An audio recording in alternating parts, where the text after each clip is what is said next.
At precisely 2 minutes past the top of the hour, 2 minutes past 7 p.m. in the blessed land of Biafra. Welcome to every one of you, regardless of where you are, where you're living, where you're working, where you're domiciled.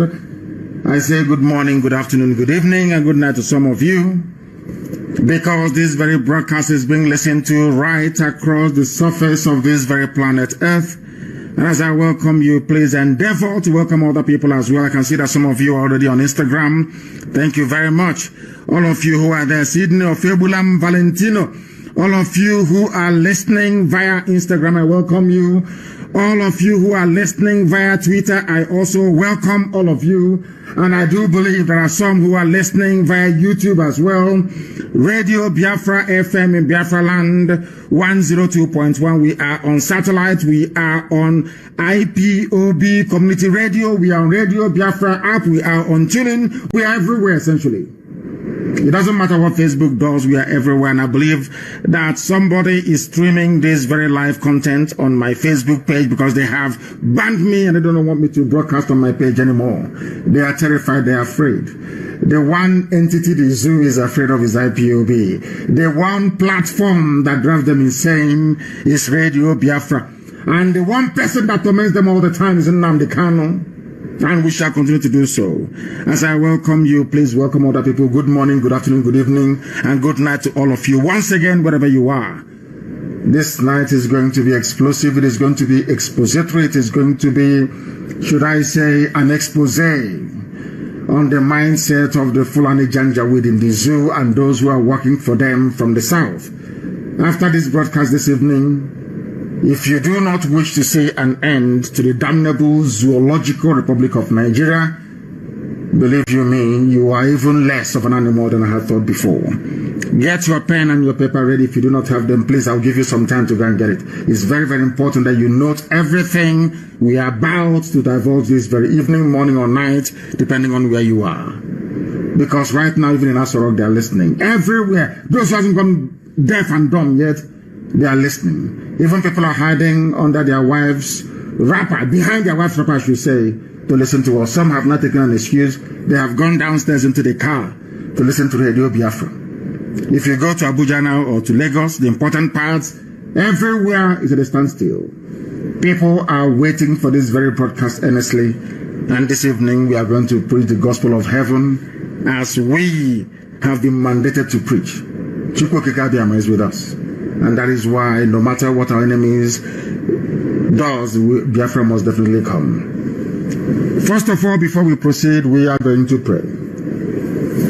But before we do so, I must announce who I am. I am Mazi Nnamdi Kanu, the leader of the largest mass movement on the face of this very planet Earth, indigenous people of Biafra, IPOB. Bar none, the very best, the very finest collection of men and women, fighting for the liberation of the kingdom of heaven that is due to be birthed on this very earth. We have come to do the work of the Most High Elohim. That is why, as always, this very glorious movement, this very IPOB is here to stay. So also is Eastern Security Network. I lead IPOB. I am the director of Radio Biafra and Biafra Television, and by the very special grace of God Almighty in heaven, Elohim, Adonai El Shaddai, a servant of the wonderful people of Biafra. To us via Instagram, as I said, I believe that by now you have your pen and your paper ready. The one at the bottom. You can listen to us via Twitter at Mazi Nnamdi Kanu official. I believe that those who administer my page will also be able to circulate that very link. In fact, post the link for my Instagram and also the one for Twitter. So that should Facebook mess up, people can go there to listen. I know that some of you are listening, of course, via IPOB Community Radio. Before I proceed, we are going to pray. And as always, I am going to pray in the oldest language known to man, the language of heaven. This very language, the angels that surround the throne of grace of the Almighty in heaven are bowing down and singing praises to him in Igbo language. And that is the language that I'll use to pray this evening. ezi onye nwanyị na Chineke na-adị ngọzi ma ruo mgbe ebighị ebi. Onye ike niile nọ n'ọbara aka onye ọ bụ naanị ya na-achị. Ọ bụ naanị gị ka ihe niile ekere eke na-erubere isi. N'ihi na o nweghị ihe ọ bụla bụ ihe ikere eke eji ama atụ sị n'ọbụ ya jiri gị. N'ihi na ị karịrị ihe asị na ịbụ. Ọ bụ naanị gị bụ Chineke nna nke usu niile nke ndị agha. Ọ bụ naanị gị ka kpakpando anyanwụ ọnwa na-erubere isi nna nke ebere dị ngọzi. Ị nweghị mmalite, ị nweghị ụsọtụ. Mmadụ dị ndụ na-efe gị ofufe n'egbugbere ọnụ nna nke ebere dị ngọzi, mana ịdị omimi wee karịa nghọta nke mmadụ dị ndụ nke gị onwe gị kere. Ọ bụ ụzọ dị aṅa ka anyị ga-esi wee kelee gị, ka ya bụ otuto nke anyị ga-abụrụ gị nna nke ebere dị ngọzi, ka anyị ga-esi wee jaa gị mma. N'ihi na anyị enweghị onye ọzọ ewezuga gị, anyị anaghị efe arụsị.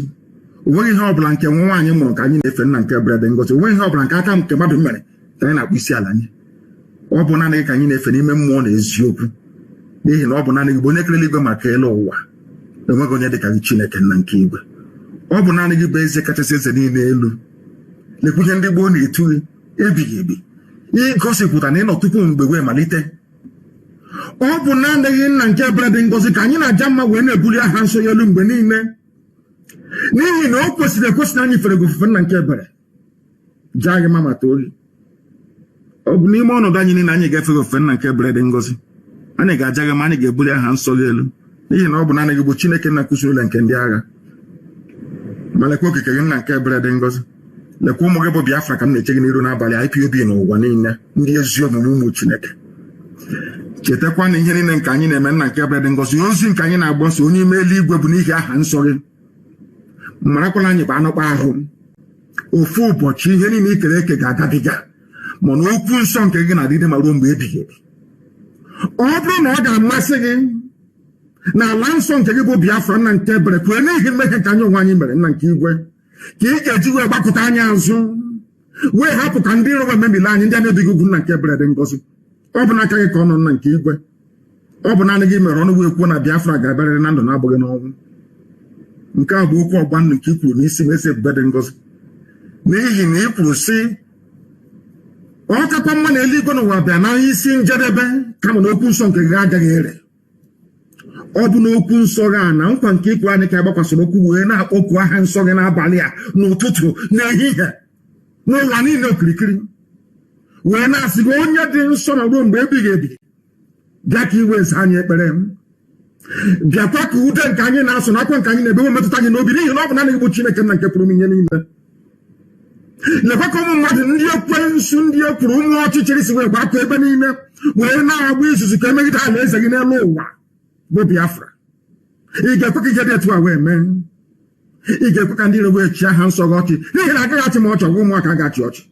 Ọ bụkwa ọgwụ Chineke nna ka agachi ọchị. Agwasị ka ebe Chukwu okike abịa manụ ndị a ụmụ ya na-akpọku ya mgbe niile ka ebe ọ nọ ọ naghị aza ha ekpere. Ọ bụ aha nsọ gị ka a ga-akọtọ, mana ọ bụ naanị gị bụ onye masịrị ihe niile. Ọ bụ na ọ gbadara aka gị ka anyị nọ nna nke ebere dị ngọzi wee na-arịọ gị n'isi IPOB n'ụwa niile, ndị nche State Security Network, ụmụ gị ebe niile ha nọ n'ụwa niile nna nke ebere dị ngọzi, ezinụlọ agbụrụ bụ Biafra nna nke igwe, biko nye anyị amamihe ma nye anyị ezi nghọta, nye anyị ezi echiche, nye anyị amamihe nke pụrụ iche, dịka esi wee kwa anyị na nkwa n'ihe nye anyị ka ọ ga-abụ ikpeta asị na Biafra ga-abịa. Anyị ga-aja gị mma wee too gị, bulie aha nsọ gị elu ka ụwa niile wee mara n'ezie n'ezire mụ Biafra bụ ụmụ Chineke, ka ọgbọ niile nke ga-abịa wee sị na ọ bụ Chineke nna nke pụrụ m ihe niile nyere ha Biafra na ọ bụghị mmadụ dị ndụ. Anyị wee na-asị n'otu na-asọpụrụ na eji ama ga-adịrị sọsọ aha nsọ gị site n'ebi mara onye ebuka na-arịọ gị ise. I prayed in the language of heaven, asụsụ eluigwe, asụsụ ndị mmụọ ozi, ọbasi bi n'igwe. My people in Akwa Ibom and Cross River, they say Abasi. My brethren in Ejoland, they say Tamono. All glory belongs to thee. Our people from Ishekeri, they will say Orise. We call him Olisa Binigwe. The same thing, the same family. Indivisible, under God Almighty in heaven. Now we are going to preach this very gospel as mandated by heaven. Because heaven will give us message we give to the living. If you don't have a pen and paper ready with you this evening, then you will not learn anything at all. This broadcast this evening goes out to all the efulefus of this world, those who believe foolishly, I should say, and idiotically believe in one Nigeria. Those who, out of self-hate and deprecation, jettisoned everything that made them humans and instead subscribed to an identity given to them by foreigners, by Europeans. I want all of you to pay very close attention to this very broadcast this evening. Umahi Wike, Obiano, all these people, Ifulefus, I want you to pay attention to what I have to say. All those in Abuja and in Lagos, foolishly spending the best years of their lives in another man's land. This is also for you this evening. You have heard this clip before, some of you 1,000 times over. But this evening we want to bring a fresh meaning and perspective into what this very Janjaweed said very many years ago, before now. Before Biafra, Ojukwu's Biafra, I should say, and now before the Biafra of IPOB. What this man had to say predates the 1966 coup.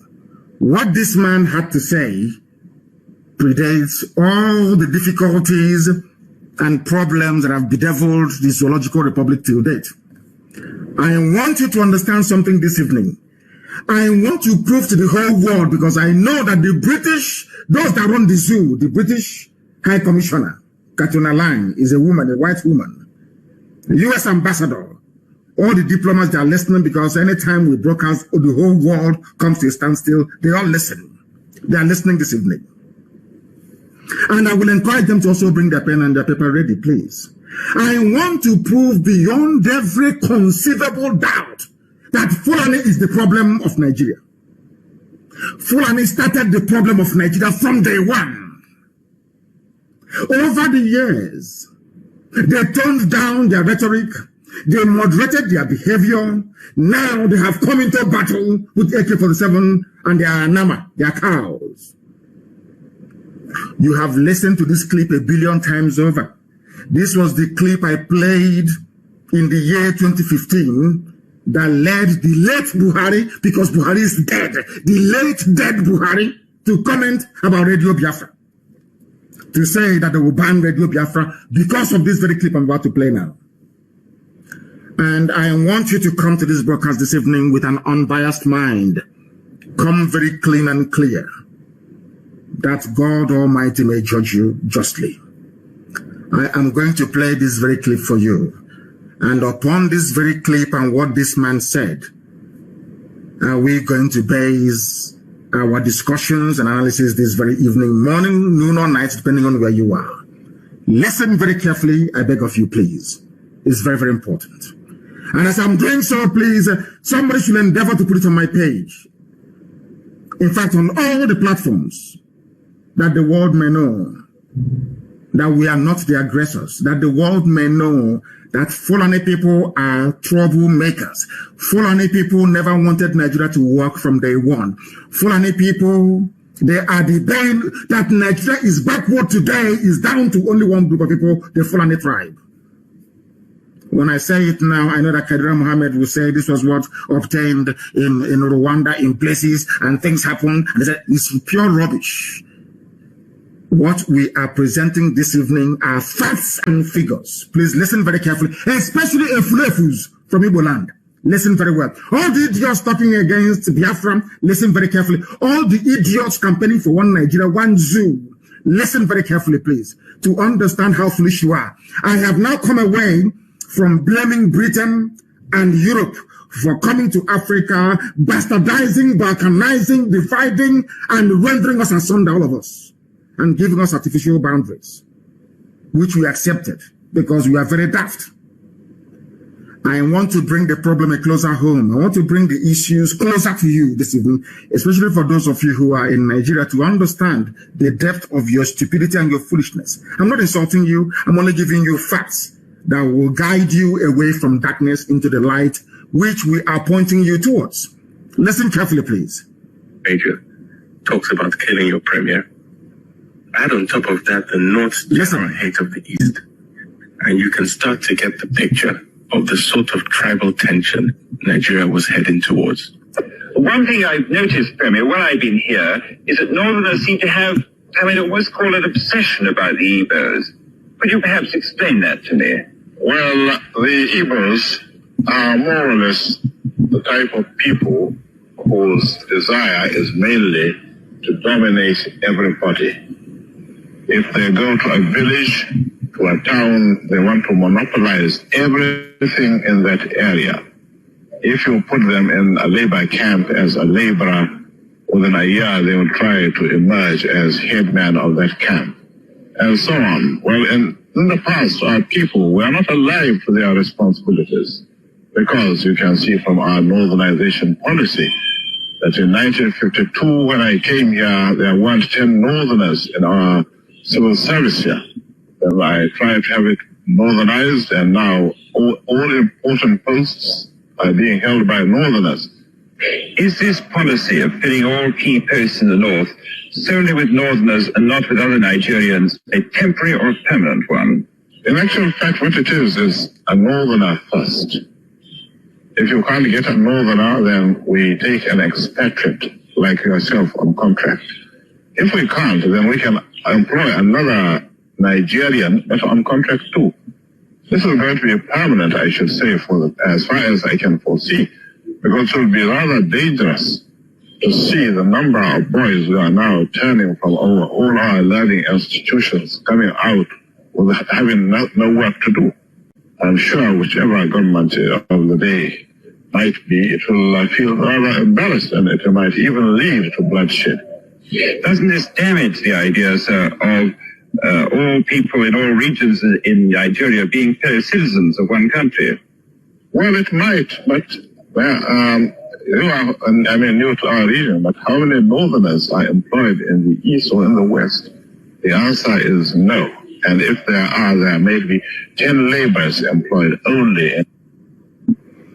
I hope you have listened to, that is the voice of the man that Buhari was emulating when he came into office. Buhari was following the footsteps of this very man you've listened to now. He was the Saduana of Sokoto, the leader of the Northern Nigeria People's Congress. He was the leader of the North. Anytime you have a Janjaweed say their founding fathers, they were referring to this very man. You just heard his voice now. He was interviewed, should I say, rather bizarrely, independently, so to speak, by a BBC journalist. I believe that was in the late 50s to early 60s. These are the people responsible, so we are told, for bringing the so-called, should I say, flag independence to Nigeria. Anytime you hear, be it the Senate President or anybody from the northern part of the zoo, talk about their founding fathers, they were talking about this man. And this man was asked a question by a white man. The interviewer is a white man working for the BBC. They asked this black man, this very baboon in the zoo, his name is Sir Amadu Bello. He was knighted by the Queen of England, Queen Elizabeth. Understand this very clearly. That is why I said it is better for you to bring your pen and paper this evening. Even if you don't come to lectures again without a pen and paper, it's better for this evening you must have one. Very, very critical, please. This man, alongside Awolowo and Azikiwe, and to an extent, Tafawa Balewa, they were responsible, so to speak, for should I say, forging the new Nigeria that Britain had created. It was in 1960, after independence. And he was asked a simple question, a very simple question. Why do you hate Igbo people so much? These are Fulani people. I want Okezibazo, I want Hope Uzodimma, I want all of them to, I want Wike, I want them to pay attention this evening. I want Ohanes and George Obioso pay very particular attention, because what this man said in late 50s and early 1960s is still prevalent today in our lives. And I'm going to prove it to you this evening, one after the other. The man asked him, in other words, this is where I get upset with Katrina Lang and the so-called British mission in Nigeria. Britain is aware, because this is a BBC journalist interviewing a Fulani leader. When there was no strife, there was no war, there was no problem, when they were planning and creating their useless one Nigeria, please pay attention, please. Pay attention, please, to understand how foolish we came, to understand how foolish to understand how foolish anybody talking about one Nigeria. I want to prove to you tonight, heaven is my witness, that the person is a fool, especially if you're a Biafran. They asked this man, and when they talk about Igbos in those days, they're talking about everybody from the East. In fact, to an extent, including the West. These are the people they claim that created one Nigeria for us. These are the people they call their founding fathers. That is why after this broadcast this evening, I do not think that Nigeria can ever be the same again. They asked him, why do you hate the Igbos? At the time that this question was being asked, there was no Fulani headsman problem, no banditry, no insurgency. There was no problem. There was euphoria all over the world that the largest black nation had emerged. That they call Nigeria. And this is one of the leaders, one of the leading lights of that very period of history of Africa, so to speak. And what he started with was hatred for Biafrans. In other words, for a BBC journalist to ask Amadu Bello, why is it that Fulani people are obsessed with hatred for Igbo people? What I'm telling you that didn't happen yesterday. Please, I don't want you to do not misquote me or misunderstand me. This happened many, many years ago as Nigeria was being formed. They asked him, why do you hate Igbo people so much? Not only that, the man asked him, why do you have an obsession? Is a type of madness. In other words, BBC of all people, BBC and by extension the British government knew from day one that Fulani had an obsession against Igbo people. That will kill them. That will. They knew it. Everybody knew it. But Azikiwe decided to keep quiet about it. The same thing that Igbo governors, Eastern governors, Biafran leaders are doing today. That is why we are in the mess we are in. Because this is the person who founded, co-founder of the new Nigeria that Britain had created. He is the Fulani leader. It was because of the death of this man that we lost 5 million people between 67 to 70. It was because of the death of this man that Gowon declared war on Biafran people. It was because of the death of this man, that was why Aburi never stood. The agreement reached between Ojukwu and Gowon never stood a chance of working because the Fulanis were hell-bent on avenging the death of this man. I'm going to play his voice once again, and I want people to please try and determine for themselves if by killing this man, Nzeogwu had done anything wrong. It was Nzeogwu that killed him, because Nzeogwu was a Nigerianist. Nzeogwu was a patriot. Nzeogwu felt that what this man, I want to let the world understand what led to the war, and why Britain said that Nigeria must go to war against Biafra. You must pay attention this evening. I'm begging you. I'm going to play his voice again. Before he started, I provided an intro, kind of a voiceover, for you to understand, so that what is happening today with Fulani Janjaweedism, banditry, the hatred, the fact that when this regime of Buhari came in 2015, their plan was a northernization agenda. What this northernization means that a Fulani man will occupy every position of importance in Nigeria. This thing was said over 60 years ago, But in 2015, when Buhari was, they implemented it, they're still implementing it till to this very day. That is why I feel sorry for the South, by which I mean the East and the West. I even want my Yoruba brethren who are listening to pay very close attention. I want them to understand the mess everybody's in the South. I want them to begin to appreciate the level of trickery, the level of takia, the level of deception the Fulanis are willing to deploy in order to conquer you, both spiritually and physically.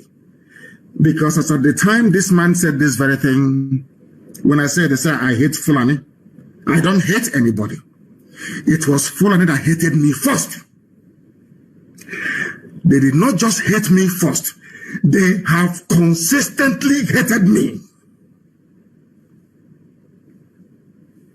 Are you listening to me? Now I'm going to play it again. Listen to the intro and you listen to the voice of the man they claim created Nigeria. And you will understand from what he's saying, it is what APC is implementing today. APC, Fulani Party. Fulani Party of bandits and terrorists. That's what they said. Northernization agenda. The North first. And some of you may be wondering, why is it that Fulani has this hatred for Igbo people? I want to open for them to pay very close attention. I want to harness Ndiaran and Dioshi to pay attention. I want every Fulani to listen very carefully. You may be wondering, why is it, for no reason, we were not at war in late 50s and early 60s. Nothing was wrong. We did nothing to Fulani. A Fulani leader, the leader of the Fulani people, the leader of the entire North, came out to say, we hate Igbo people. And he gave the interview to BBC. Now, how can you blame me for hating them? I don't even hate them. I'm only trying to fight them or stop them from killing our people. That's what I'm doing. I want to tell you that what they are planning, what the plan of APC today was what Amadu Bello has scripted down. I said that was why in 2003, 2011, you see, 2003, 2007, 2011, Buhari kept contesting. People never knew the reason why Buhari overthrew the government of Shagari. Buhari, this is his mentor. His hero is the Saduana. If you listen to him when he was alive, if any of you paid any attention to what Buhari was saying, Buhari kept saying that they killed Saduana, that's his hero. The reason why Saduana hated the Igbo people was because the East was the only part that their type of Islam never got to. You may think it's about politics and economic development. Is because the Fulani sword and Quran got into Yoruba land. The Fulani sword and Quran decimated the entire Middle Belt. The Fulani sword and Quran got into even up to Upper Benue. They never made it to the East. That is their anger. Till tomorrow morning. And they will never stop. I want Wike, I want Uzodemba, I want all these idiots, I want Ohanes and Yoshi to pay very close attention. The reason why they keep telling you every day, stay in one Nigeria, do what you can, is because they want to conquer you. It's their job, it's in their bone marrow, it's in their DNA. This is a man who is a nationalist. The most painful thing is that Britain knew about all these things. But they kept quiet. Britain never said anything. Britain kept quiet. I want to play it for you again. This is the leader of the Fulani people. I want to say that the hatred they're pouring out today, the reason why Buhari can form a government and there is no Igbo man in it, the reason why they can be doing all the nonsense they're doing, customs or not, EFCC not, is because it is a grand plan. And I want you to compare and contrast the behavior of Fulani politicians with that of the idiots from your village in the south. Do you see how the Fulanis laid down a template? Not just a template of political domination, but a template of complete and total annihilation of every indigenous ethnic group in Nigeria. What APC is carrying out today was laid down before even 1960. They have been pursuing that same agenda, year in, year out. But some of you are too blind to understand what lies in front of you. This evening, we are exposing them that the world may understand, that the world may know why we are doing what we are doing. I'm going to play it for you once again. Please pay very close attention. And this time around, I'm going to interrupt. As they proceed, I will interrupt to analyze and bring to your knowledge and understanding the evil that Fulani portends for everybody, not just for Igbo people, not just for Biafrans at large, but not even just for the entire South, but for everybody who calls himself a Nigerian.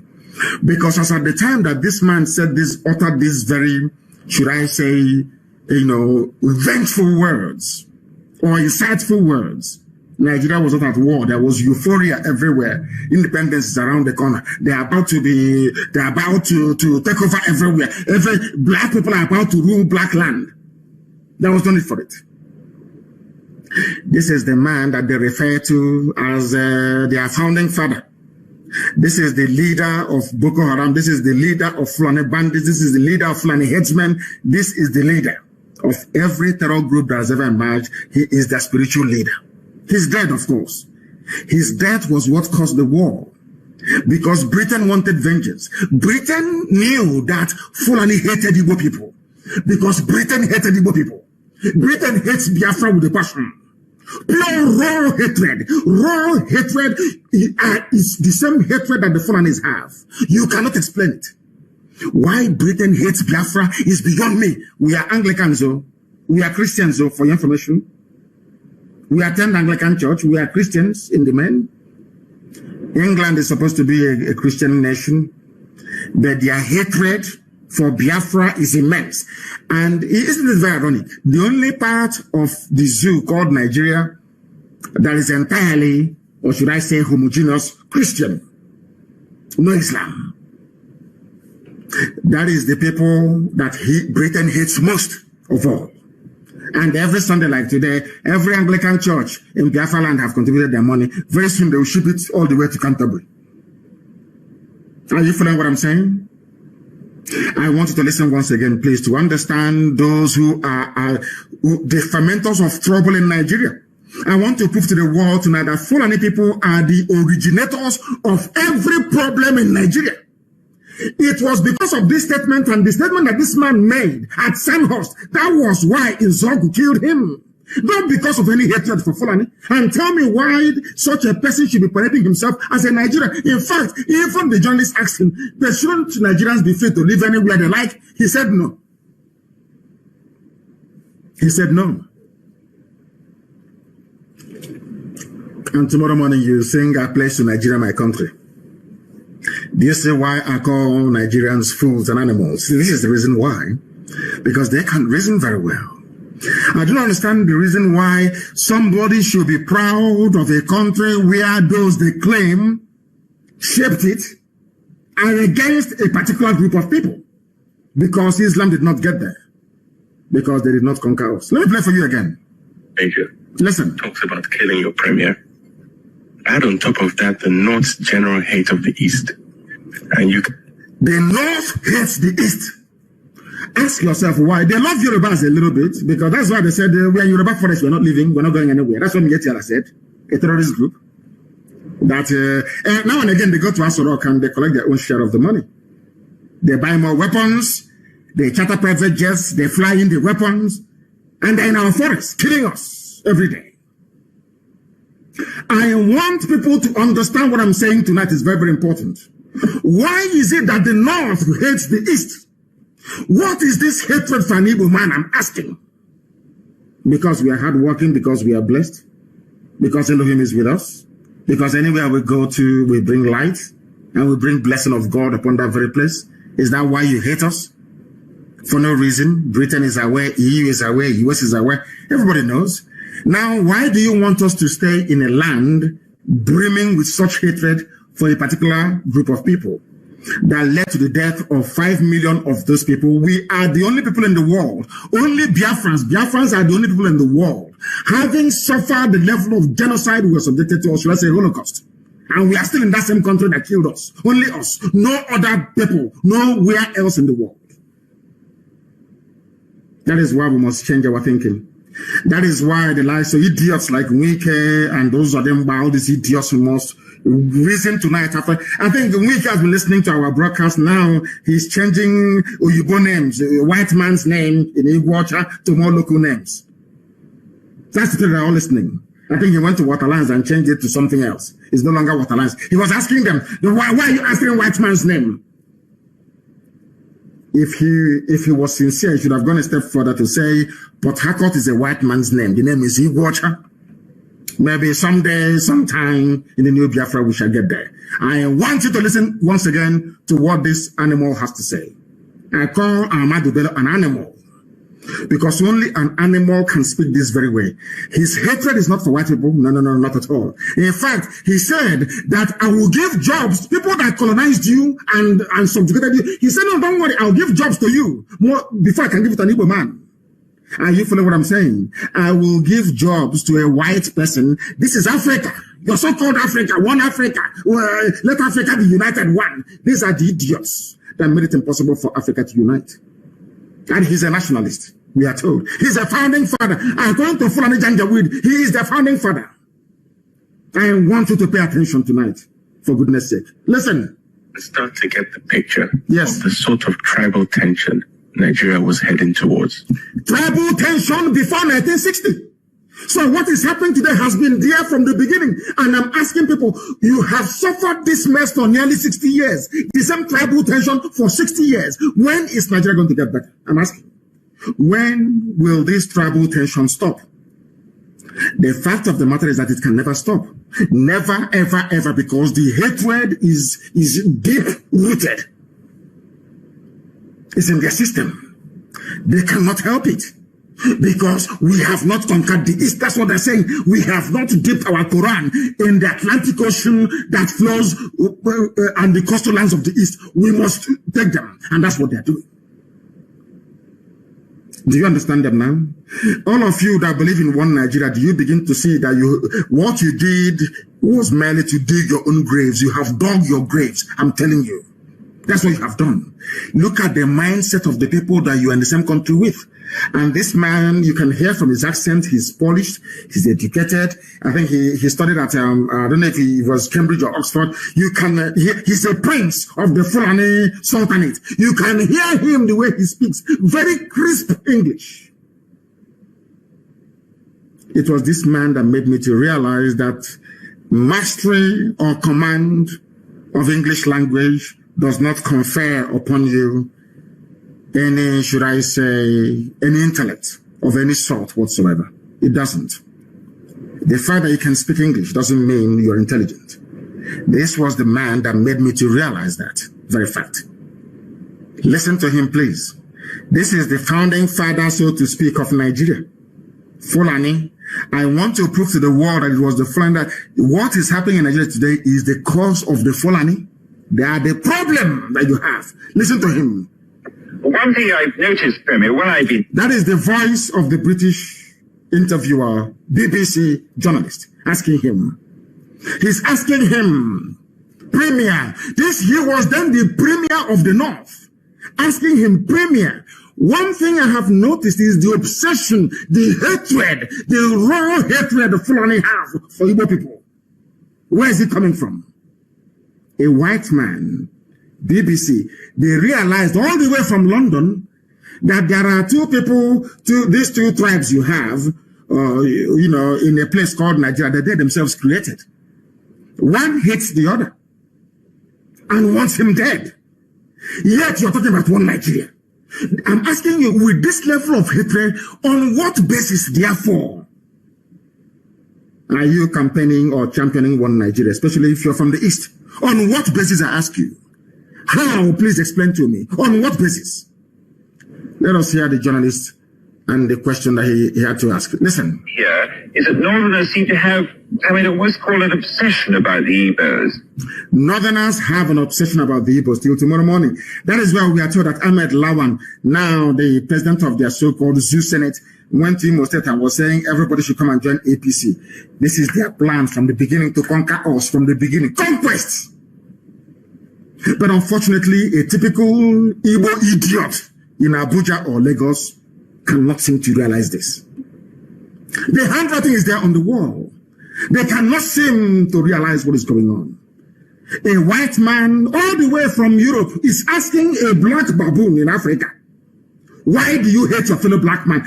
The man said, I will give you a job as a white man. The same white man that we are struggling to become independent from. The same white man that killed us, put us in jail and everything. And that is the man that is the hero of Fulani. Do you understand it now? Do you now see why the zoo must fall? Do you see why Nigeria cannot stand? Do you see why anybody championing one Nigeria is an absolute and total idiot? A fool beyond a fool. Do you now understand why we say so all the time? Listen, please. Could you perhaps explain that? Explain to us why you hate us. The Igbos are more or less the type of people whose desire is mainly to dominate everybody. In what way? I want to answer the Fulani Janjaweed. This was, I want you to understand. I want to also let you people know this evening or morning or night, depending on where you are, the reason why I said anybody calling himself a Niger Delta or South suffer from the same mentality, the same idiocy. Do you see where they got the nonsense from that Igbos are domineering?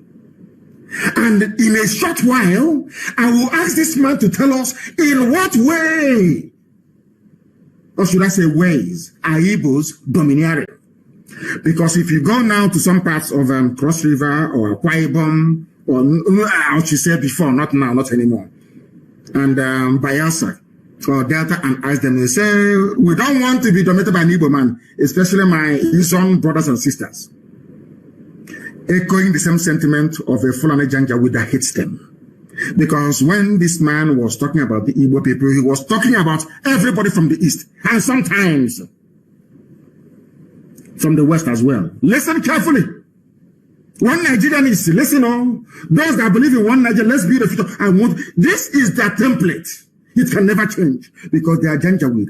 They follow their leader. Whatever their leader does, whatever, if the leader says to them, oh, go and kill people, they'll go and kill. This is Fulani Janjaweedism. This is the man that the late dead Buhari was following in the footsteps. Now listen, Igbos, they asked him, why do you hate Igbo people? He said, because they are domineering. The same thing they said about the Jews all over Europe. Just because they're successful, because God blessed them. That is all, that nothing more. I hate Jews. Why? I don't know, but I hate them. Why do you hate them? Oh, they took over the banking system. Okay, because they are doing something that you cannot do. The same thing about Igbo people in the zoo called Nigeria. By Igbo, I mean the whole of Biafra in Nigeria. I want our people to pay attention tonight so that their brain can be cleansed properly. They asked him, a white man asked him, why do you hate Igbo people? Asking a Fulani man, I want Fulani to know that you brought the hate to me. You are the original haters of other people. You have no right to complain. You people are the original haters. You started the hatred before anybody else. Listen to what he has to say. Igbos are domineering. Now we want to find out how did Igbo people go to Sokoto and take over Sokoto? Is an Igbo man the Sultan of Sokoto? Is an Igbo man the Emir of Kanu? Is an Igbo man the Emir of Bantu? Please tell us, how did they dominate you? They go to a village, to a town, they want to monopolize everything in that area. They want to monopolize everything. As I told you, these are congenital liars. Fulani are liars. They are liars and deceivers. And I feel sorry for some of you in the zoo. Some of you that allowed Fulani to deceive you. They can't deceive me. They can never deceive me. They asked the premier he's the premier, the political head of the North. He said, why do you hate Igbo people? They are domineering. How? Any village they go to, they want to dominate everything. Now I want to ask him, Igbos were everywhere in the North. Is an Igbo man an emir in the North? From before his time till today? But he said they want to dominate. What he meant to say is that God blessed them. Because there is something about Biafran people that the Fulanis can see that incidentally, the Fulafus cannot see in themselves. This man understands one very simple fact, that the Biafran people are like the Jews of Africa, as Henry Kissinger said and wrote in his memo to President Nixon, that he believes that Biafrans, especially Igbos, are the wandering Jews of Africa. Henry Kissinger said it, wrote it in a memo. Go and check. Go to the Library of Congress in America and go and check. I'm not going to give it to you. Some of you are very lazy. You cannot read. You cannot do any research. Go and research it yourself. You say that. How are they dominating you? They are dominating me by coming into my town and developing it. They are coming into my town and teaching our children how to read and write properly. They are opening businesses. They are successful. That is how you dominate them. Are you listening to me? So because Britain is the largest inward investor into the USA, that means that Britain is now dominating USA. Or in the late 80s and early 90s, when Japanese people and businessmen were the highest investors in the USA with Toyota, Nissan factory and everything else, that means that Japan is now dominating USA. Do you see how they reason? Do you see why I call them Janjaweed? Do you see why their brain, do you see why I cannot be in the same country with these people? With this level of hatred. Why do you hate me? Okay, because I am successful at business and economics. That's all. And because of that, I should be killed. Efulefus, are you listening? I want to prove to all the Efulefus that the hatred today in the zoo was brought about by Fulani Janjaweedism. Listen carefully, please. If you put them in a labor camp as a laborer, within a year they will try to emerge as headman.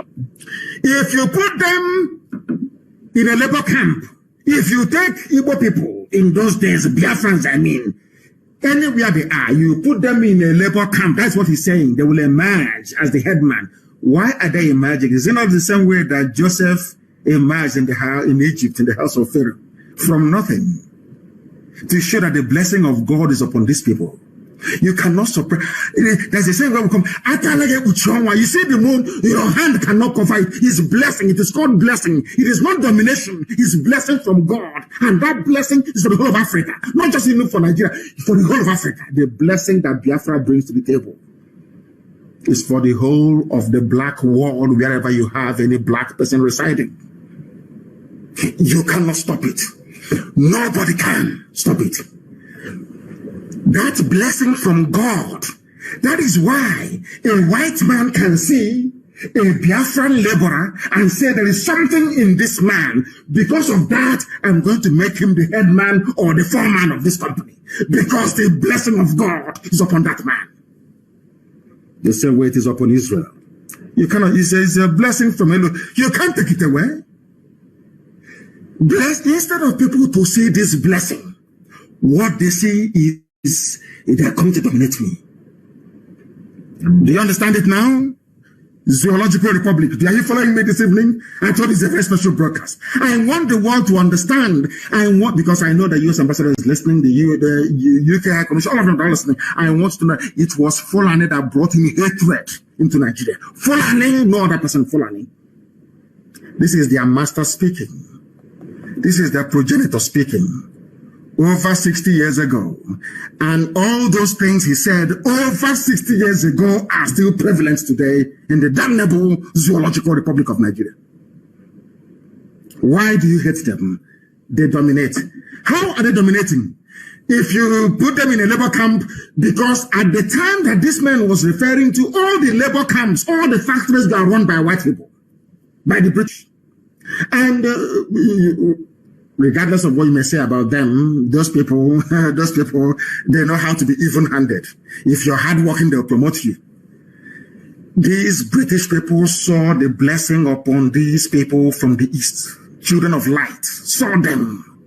That was why Igbo people dominated the civil service, not because they wanted to, but because God's mercy and blessing was upon them.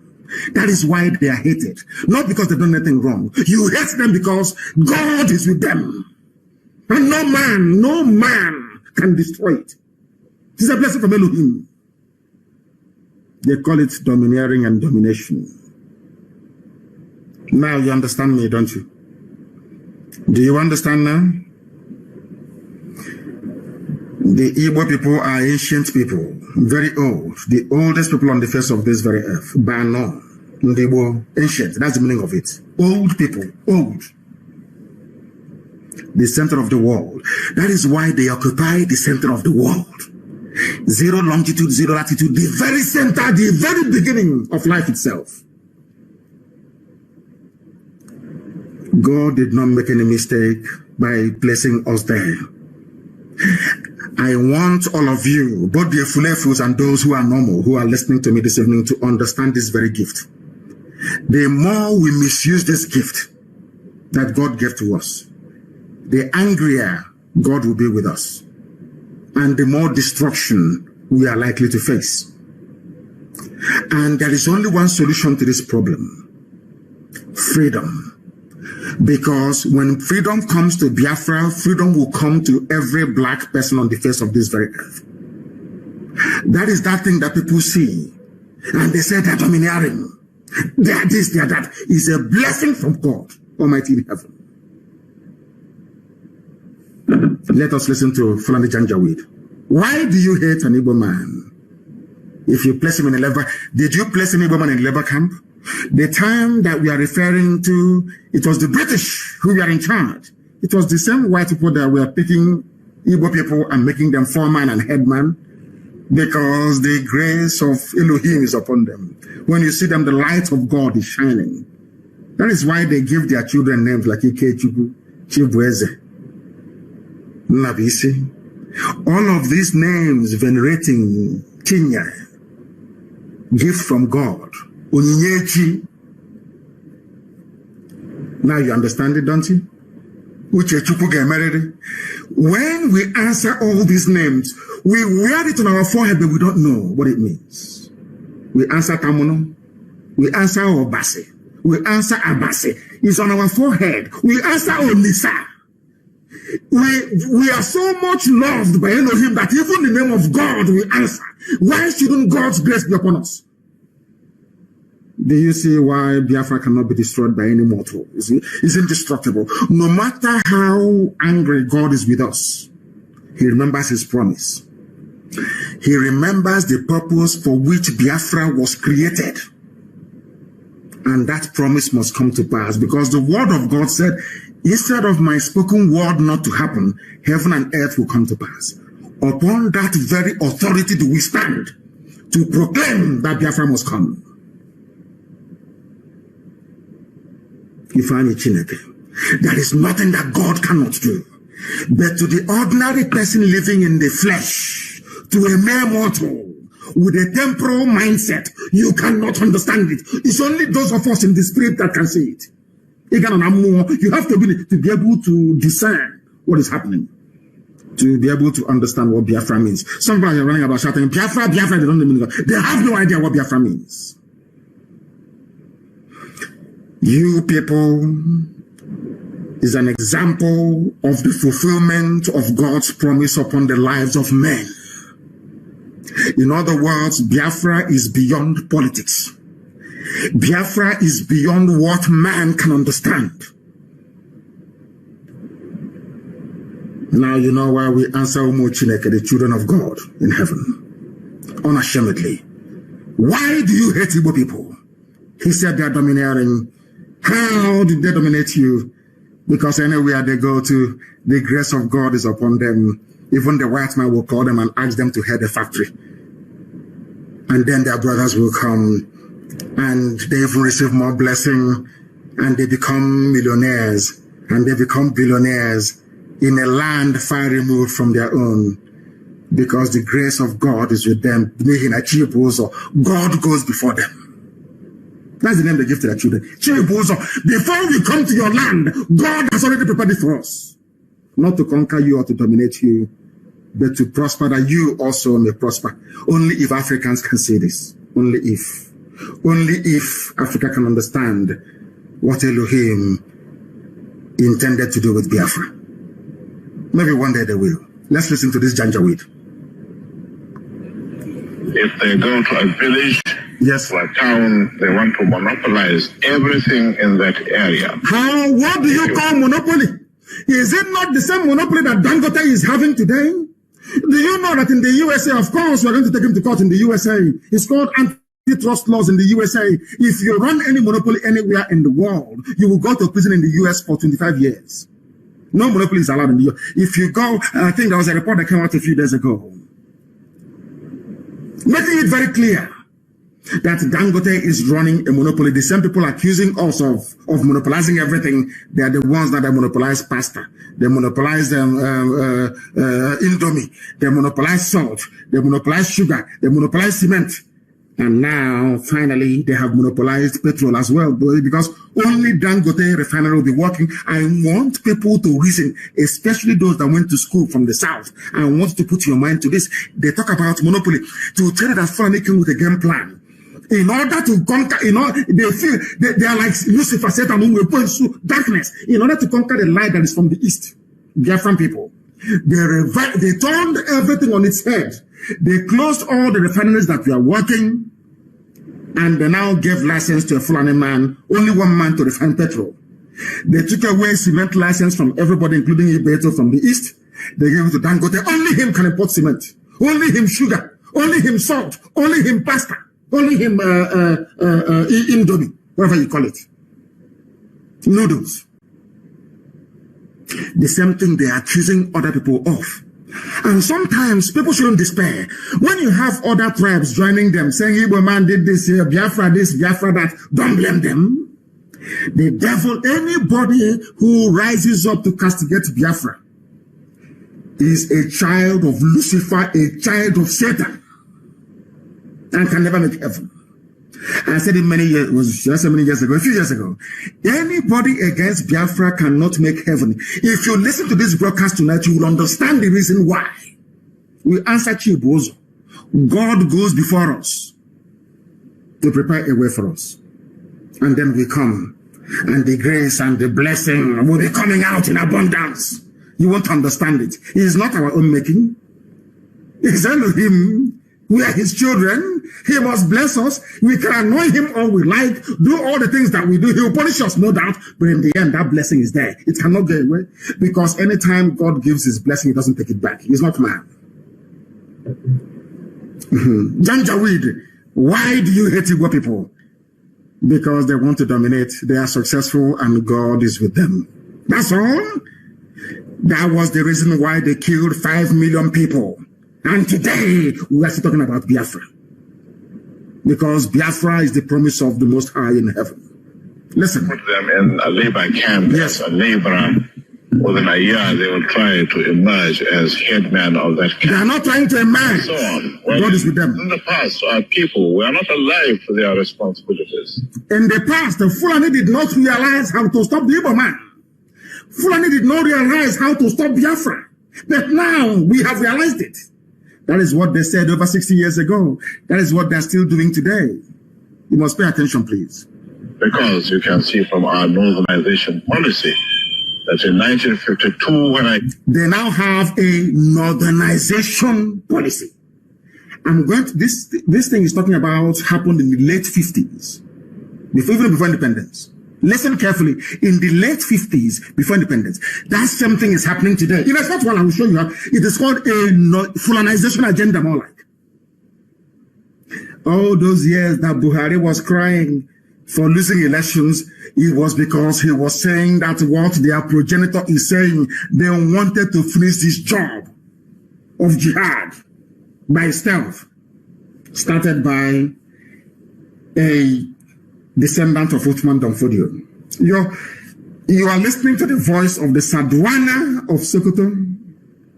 He should have been the Sultan of Sokoto, but because he was into politics, they gave him a special title, the Saduana of Sokoto, and shipped him to Kaduna, where he was reigning, where he was the king. Now listen carefully. He said, we are now alive. This was the man that wanted to continue what his great-grandfather started. His great-grandfather is Uthman Danfodio. He's a prince. That was why when they came into Delta, when they came into, what is it again? Into Delta, I want to remember what is wrong? Is it old age or what? I keep forgetting things these days. Opanam.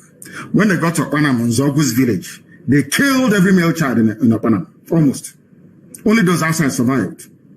Because this is a prince of the Sultanate. This is a prince of the Fulani Emirate. This is a direct descendant of Othman Danfodio, the man that defeated Hausa people and took their land. This is his great-great-grandson. You are listening to his voice. Othman Danfodio, that's the great-grandson. No, great-great-grand, I think it's 3 generations or thereabout before him. Either the great-great-grandson or the great-grandson, one of those. And an Igbo man killed him. That is their anger. But who wouldn't kill this idiot after listening to him? He sounds like a bandit. The banditry and terrorism is them. You can hear him. He sounds like a bandit. Like a bandit. Nzeogwu from Opanam in Igbo land. In Anyama. It was that man that killed him because Nzeogwu said, what you're saying, sir, is anti-Nigeria. That's all. That's why he was killed. The time I said, they killed all of our people. Look at how you've reasoned. Do you see the reason why anybody fighting for one Nigeria is bound to end in misery and failure? Do you understand it now? Do you now understand it? Listen once again, please. Came here, there weren't 10 northerners in our civil service here. And I tried to have it northernized, and now all important posts are being held by northerners. All important posts are being held by northerners. This happened in late 50s in the north. Now Buhari in 21st century, or those ruling in his name because the idiot is dead, are now doing the same thing at a federal level. Northernization agenda, more like Fulanization agenda. He said every important position is now held by northerners. And in a short while, I'll read through all the lists. Even today in 2021, every important position is held by a Fulani northerner. Do you see how they play their own game? But a Fulefu can never understand it. And ordinary Fulefu can never understand it. Let's listen. Policy of filling all key posts in the north solely with northerners and not with other Nigerians, a temporary or permanent one. In actual fact, what it is a northerner first. Northerner first. If you can't get a northerner, then If you cannot get a northerner, we hire a white man like yourself. He's about to say, if we cannot get a northerner, we hire a white. Not a fellow black man, not a fellow African, not African, let's unite. When I hear people saying Africa, let's unite, you see why I laugh at them? This is supposed to be a pan-Africanist. This is meant to be a man that fought for independence for his so-called country. He is meant to transcend tribe and religion. But here he's saying it is going to be a permanent feature. Permanent. Northerner first. And today it is happening. And I want to prove it to you that it's happening today. Zoological Republic. You must pay very close attention to what this man has to say. Very, very briefly. Then I will tell you why they have consistently, they groom people, they train them on that northernization agenda. It doesn't change. It doesn't matter who is in power. A northerner has to be the chief of army staff. A northerner has to be the chief of defense. Everything is north. Everything north. You see the reason why? They know what they're doing. Because they know that we are black people. After a while, we accept it as the norm. It can no longer offend our senses anymore. Did you see it? Do you see that? It didn't start today. This northerner first, this northernization, started all the way in the 1950s, over 60 years ago. 60 years ago, over 60 years ago, it started. Give a Fulani one bag of rice and two teaspoons of sugar. He will sell his entire village. Ask Fulani to come and occupy it. Do you see why ESN has come? We are the first and the last line of defense against this rabid Fulanization agenda. Listen to him one more time, then I'll give you the proof. Could you perhaps explain that to me? Well, the Igbos are more or less the type of people whose desire is mainly to dominate everybody. If they go to a village, to a town, they want to monopolize everything in that area. If you put them in a labor camp as a laborer, within a year they will try to emerge as headman of that camp, and so on. Well, in the past, our people were not alive to their responsibilities, because you can see from our northernization policy that in 1952, when I came here, there weren't 10 northerners in our civil service here. Then I tried to have it northernized, and now all important posts are being held by northerners. Is this policy of filling all key posts in the north solely with northerners and not with other Nigerians a temporary or permanent one?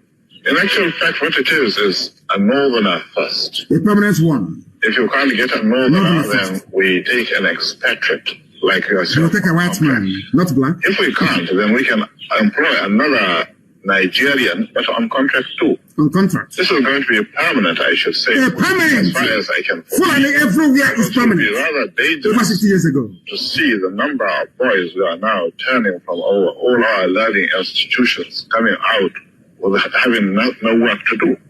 I'm sure whichever government of the day might be, it will feel rather embarrassed, and it might even lead to bloodshed. It might lead to bloodshed. There's something that's happening today. That's one thing you got right. That unemployment in the north will lead to bloodshed, which is where you have Boko Haram, Fulani Janjaweedism, Yetiala, you have Fulani headsmen, you have ISIS in West Africa, you have bandits everywhere. Is it not happening now? Everything, I give him credit, everything this man said is happening today. That's why I played this clip. Some of you have seen it many times over, but your brain can never digest or the magnitude of what this animal is saying. An animal he is. Now let me prove to you that what this man is saying is absolutely over 60 years ago. Somebody wrote, not me, the Fulanization of Nigeria. What this man said, our agenda is to make sure it is the northerner first, the Fulani first. Now listen. The Fulani oligarchy headquartered, look at the Sultan shedding his crocodile tears. That idiot, Sultan of Sokoto. A complete fool. A complete idiot. He is shedding crocodile. Let's do something about one Nigeria. They know what they're doing. It's called deception, Takia. They know. There's some will play good cop, some will play bad cop. Today they will say, we want referendum. Tomorrow another idiot will come and say, no referendum. They know they are playing with your mind, playing with your brain. That's what they're doing. Now, listen. Have you ever observed that the Fulani Caliphate, in collaboration with those they deceived with their Kanuri brothers, and to an extent Yoruba Muslims, how they have conquered Nigeria? Nigeria is I said all the Fulefus. I made one simple request. Go outside, just in a bar, anywhere in the world, and ask anybody, how do you see Nigeria? They'll tell that Nigeria is an Islamic country. Showing you that you've been conquered. All of you, what IPOB, ESN, Biafra generation is doing is to free you from your slavery that you don't know you are into.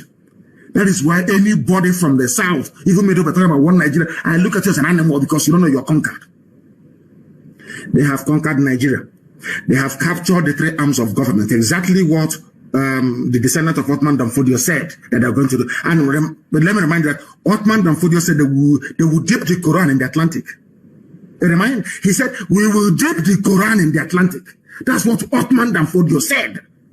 Now his great-grandson came out and said, we want to dominate everybody by blaming the Igbos that come to dominate us. So we dominate everybody. And one wretched idiot from Nigeria Republic, that the father used to sell dog. The father will buy dog. You know dog, Obobo. Buy dog from villagers in Nigeria Republic and come to Daura to sell. On one of those trips, the idiot met the mother of Buhari and gave her one dog for free. And the next day, before you know how those things, it's like chewing gum and biscuit in those days, and the Fanta, soft drink. With our women in the East, chewing gum, you used biscuit, cabin biscuit, chewing gum, sweet, it's called hacks in those days. And a bit of Fanta, if you have Fanta, church abasa. The same thing happened in this man gave a Bogu dot to Buhari mother. That's how they gave birth to Buhari. Dot or Bogu in exchange. The idiot is not even a Nigerian. He's from the Nigeria Republic. Buhari. Where is the president of the zoo from? Those that are ruling in his name, his Fulani, to tell you that their modernization first agenda is now complete. Totally complete, they have done it. Where is their president from? Fulani? Or should I say presidency? Because there's no president. Presidency is Fulani. Chief of Staff of Fulani. The Chief Justice of Nigeria, Fulani. Senate President of Nigeria is Kanuri, of course, is Fulani. They're all the same. Deputy Speaker of the Senate is Fulani. The Army Chief of Staff is Fulani. Navy Chief of Fulani. Police IG Fulani. National Security Advisor is Kanuri, of course, is some Fulani. Janjaweed. DSS is Fulani. National Intelligence Agency, Fulani. Directorate of Intelligence, Army Intelligence is Fulani. Then listen to the ministries. I'm now reminding, go back to the voice of the man you heard a while back. Go back to it. Defense, Minister of Defense, Fulani. Minister of Finance, Fulani. So when they steal money, nobody can say anything. That's why somebody came out and said, Burata is still money. And their so-called presidency came out and said they didn't steal any money. Because they control everything. They can burn papers. That was why Army headquarters was set alight. Because of the loot, the stolen money. Burata and the Fulani Janjaweed Miyetiala, they never wanted the paper trail to lead to them. They burnt, they set the army headquarters on fire. That is what the Fulani do, and do it very well. Some of you may be too young. You don't remember somebody called Ibrahim Taher, the former Minister for Communication. His office was at the Nightingale Tower in Lagos, in the Marina. Nightingale Tower, Marina. After stealing all the money meant for Minister of Communications, he set Nightingale on fire. Go and check. That is how you know that Fulani have looted money. They set the building alight. Go and check. They set alight the Federal Inland Revenue Service in Abuja when they stole money from there. Now, Buratai as well set fire to Army headquarters in Abuja. Is it very clear to you now how they roll? It's a zoological republic. That is the reason why they need to put their people everywhere. Because for them to put Hope Uzodinma in power, they had to make sure that the Fulani man is the Chief Justice of Nigeria. Do you understand the trick? It's very simple. To make sure that they get their man as Ohaneze, President General, they need somebody they control in Imo State. You know, they may be driving cattle up and down, but Britain is advising them very well. And they are listening. Are you following me? To put Hope Uzodinma there, the Minister of Justice, Onogen, was pursued, chased away from office in Abuja, chased away by Mieti Allah. And they put Otanko, a replanter, a man that read Sharia law, Chief Justice of a secular nation. That is why I think that Nigerians are mad. Believe you me, Nigerians are insane. Their brain is not correct. Somebody that studied Sharia law is the head of the judicial system of a secular nation. Unbelievable. Unbelievable. Federal Capital Territory, Fulani. Agriculture, Fulani. Police Affairs, Fulani. Aviation, Fulani. We need to sing song with this, man. Those who play music. Aviation, Fulani. Communication, Fulani. Power, Fulani. Water resources, Fulani. Humanity. Everything is Fulani. All the 19 northern governors are Fulani except Benue, Plateau, Taraba, and Kogi. Every northerner, apart from 4, the rest are all Fulani. And they are visitors. They are migrants. They are not indigenous to the place. Because Fulani have a game plan. From the word go, their game plan is to dominate and subjugate you. Dominate and subjugate. They are the ones who are the thieves. They are busy pointing at people. Hey, EFCC. Whereas Fulani, nobody steals more than Fulani does. They are kleptomaniacs. They are real highway robbers. After robbing, they point at somebody else. Oh, no, look at him. Look at he's on investigation. And I asked Fulani, who stole more than what a Fulani man stole, Omar Diko? When money had value, stole over £5 billion in a mobile bank and ran to England. True or false? Who stole more than Abacha? Who stole more than Buhari when he was alive? The missing suitcases, have you forgotten? All of you, have you forgotten? Do you know why Aisha Buhari cannot travel to USA? I went to USA. But the Fulani that claim that Nnamdi Kanu is a terrorist, they cannot travel to USA. They cannot. Every cannot go to the US. Has it ever occurred to any of you before to ask, why is it that Aisha cannot go to the US? They claim they are clean. They claim they are pure. Some idiots said there cannot be any looting under Buhari. Buhari is dead. All of you are criminals. Buhari was a criminal himself. How? You ask. Buhari, why is it that your wife Aisha, instead of hiding in America where Imelda Marcos was also hiding another looter like herself, why is she hiding in the UAE, in Arab country? Because Aisha Buhari was implicated in a fraud perpetrated by Halliburton, a U.S. oil-based company. True or false? Was Aisha not indicted in America for stealing? How about Atiku Abubakar, Fulani? Can he go to the U.S.? Of course, he was arranged visit the other time. How much did Atiku Abubakar steal? He was a rogue, a certified criminal. Fulani are the ones looting the zoo. When they cannot loot unofficially, they loot officially through Dangote, who is a money launderer. He's not a businessman, he's a money launderer. Who doesn't know he's a money launderer? Corporate Sanjo knows. All of you keep quiet. Because you're in the zoo. Because your brain cells are not working. People who came from Senegambia with their cattle came into your land and deceived all of you from the north. All of you! Shame on all of you! Deceived all of you. Today, all the 19 governors of the north, only 4 are not Fulani, the rest are all Fulani. And they are not indigenous to the place. Sometimes they're not even up to 40,000 Fulani in a state. And they take it over.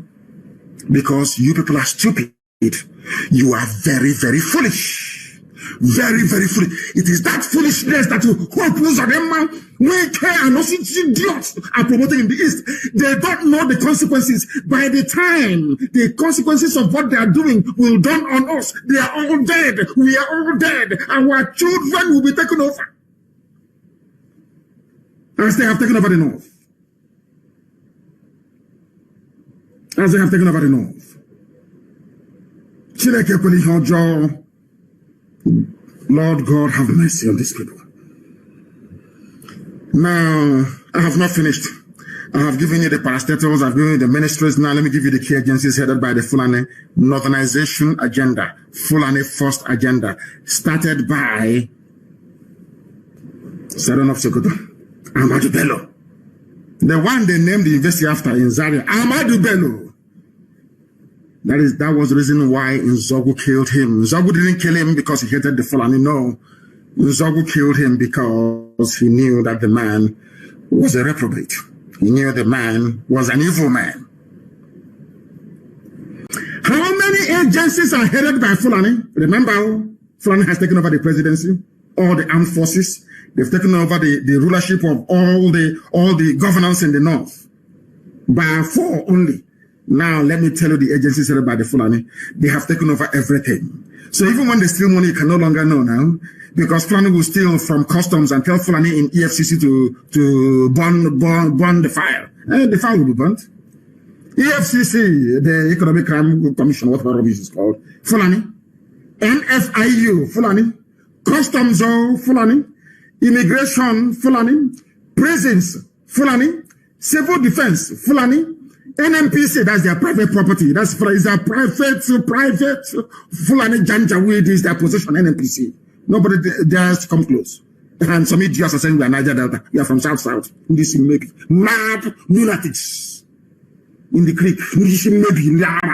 NMPC, Fulani. PTDF, whatever that means, Fulani. DPR, Fulani. PPRA, Fulani. Petroleum Trust, every fund of Fulani, Post Authority of Fulani, NIMASA, Fulani, NDIC, Fulani, SEC, Fulani, NICOM, Fulani, FMBN, Fulani, FHA, Fulani, NHIS, Fulani, NP. The list is endless. And you are one Nigeria. Some of you are after graduation, you start looking for work. They have said that anywhere they put you into, one day you will emerge as the head. So you can read all the degrees you like in the zoo. Once you're a Nigerian, you can never get a job if you're from the East. They've said it now. That is why all of you answer to illiterates in Abuja, in the ministries. Now you understand, don't you? All the parastatals they've taken over. The Sovereign Wealth Fund of Nigeria, which is the investment arm of Nigeria, where all the money goes to. Do you know who is controlling it? The daughter of another late president of Nigeria called Aburi-Acord. The daughter is controlling the Sovereign Wealth Fund of Nigeria. Sovereign wealth. So when they invest in things like Microsoft, in blue chip companies like Dell or Apple or whatever, it is the Janjaweed, the daughter of Aburi-Acord, who's in charge. Like you are there shouting about Nigeria. Let's move our country forward. Mad lunatics, all of you are. Your brain cells are not complete. Aburi-Acord's daughter. Sovereign Wealth Fund. They are holding the zoo. All of you are just animals in it. Go and read the Animal Farm. Some animals are more equal than others. Fulani are more equal than you because their game plan was well laid out from the beginning. Well marshaled. Well marshaled. If you talk, they bring terrorists against you. They unleash their bandits. When that doesn't work, they bring Mietiala with their cattle. You can never win. And they're in a hurry. They only have 2 more years. They're in a hurry. And by the time they're done with you, also the pain is that those are the now listen to me. The Hausa people that allowed Fulani to conquer them, they're all dead. Now their children are the ones suffering. No more Hausa kings. All they have are Fulani emirs. That's how these things are. Oh, dear me. Elohim, all glory and honor belongs to thee. That is the reason why the Fulani came to Imo State. They tried to take over Imo State. And is now, he promised them, grab the opportunity to be at the center of Nigeria's politics by joining APC. And then your land is gone forever. And then to join APC, you must give land for cattle ranching, for Ruga, all the rest of it. And our land will be gone. Hey, that is what Fulani told their Igbo slaves. All of you were there watching Korokoro naked eye from number 4 to number 1. And some of you called him governor. Some of you call him a governor. Because you know nothing. Because you are cowards. I thank Elohim for IPOB. I thank Elohim for ESN. And how God sent unknown gunmen, I don't know, but I'm praying for them every day. They are saints. We have elevated them to sainthood. Unknown gunmen, they are saints to us. They are angels that we are seeing. We cannot see them anywhere. In fact, they're like angels. You cannot see them. You can't see them. Unknown gunmen, you can't see them. We don't know who they are, but they're doing the work of God. Unknown gunmen.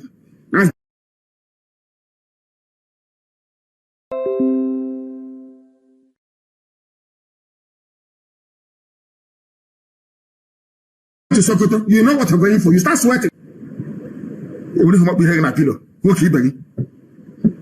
Oh my God in heaven, hope. Oh dear me. Every idiot, you hijack this from us. Ohanes and Igbo said I hijacked the minds of the people. Southeast governors, I hijacked ESN. The zoo, I hijacked the Nigerian youths. I hijacked End SARS protest. Lai Mohammed said I hijacked the media.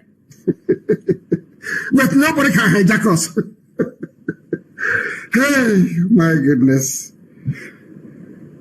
And I have an announcement to make. No more fundraising in Biafra land, please. No more fundraising, I beg of you. Nobody should. I don't care who you are. No making of videos and saying we've run out of the land. That's rubbish. You are soldiers, you remain in the bush until you are resupplied, until you get reinforcement.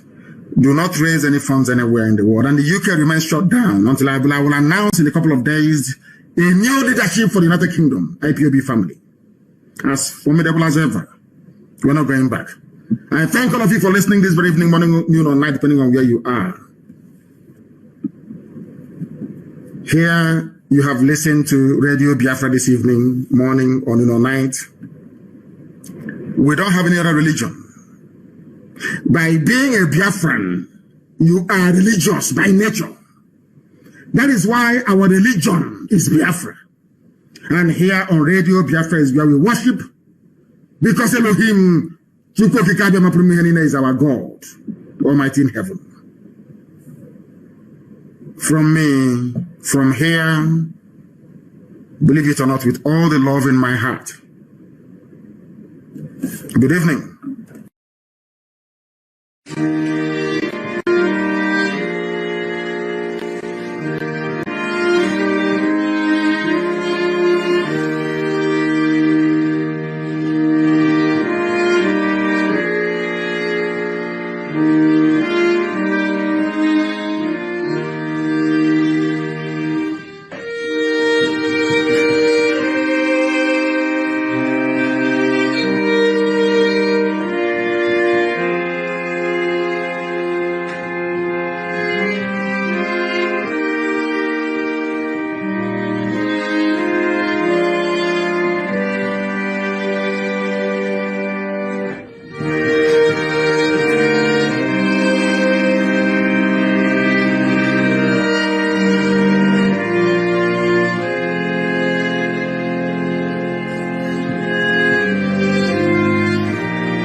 comes the time, the whole wide world will welcome the rising sun. Here comes the time, for everyone to see that what will be, will be. This is the time, for you and I to stand together as one.